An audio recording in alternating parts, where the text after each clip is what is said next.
नमस्कार. जय महाराष्ट्र. भारतीय जनता पक्षाला निवडणुकीच्या तोंडावरती पुन्हा एकदा जबरदस्त धक्का बसलेला आहे. निवडणुकीचा कार्यकाळ जसा जवळजवळ येऊ लागलेला आहे तशा तशा राजकीय घडामोडींना सुद्धा जोरदार वेग येऊ लागलेला आहे.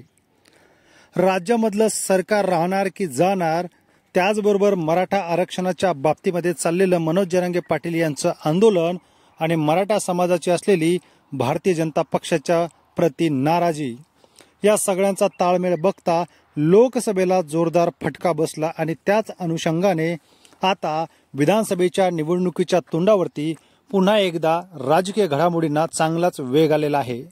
धनुष्यबाण शिवसेना हे उद्धव ठाकरे यांच्याकडून गेलं असलं तरी सर्वसामान्य शिवसैनिक त्यांच्या बाजूने आहेत. तर दुसरीकडे काँग्रेसलाही आता चांगलाच प्रतिसाद जनतेकडून मिळताना दिसत आहे. त्याचबरोबर सहकारी बच्चू कडू असतील ते सुद्धा नाराज आहेत आणि युतीमध्ये अजित पवारांना घेतल्यामुळे निष्ठावंत आता नाराज झालेला आहे. याचाच फटका बघता लोकसभेच्या निवडणुकीनंतर आउट गोईंग चांगल्याच प्रमाणात आहे. ठाकरेंकडे येणारे, शरद पवारांकडे येणारे आणि काँग्रेसमध्ये येणारे.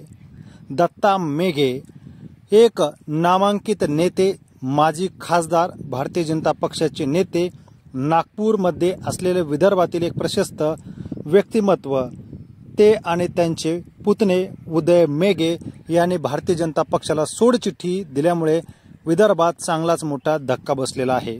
त्यांच्या जाण्याने नुकसान झालं आहे का हे कमेंट करा. जय महाराष्ट्र.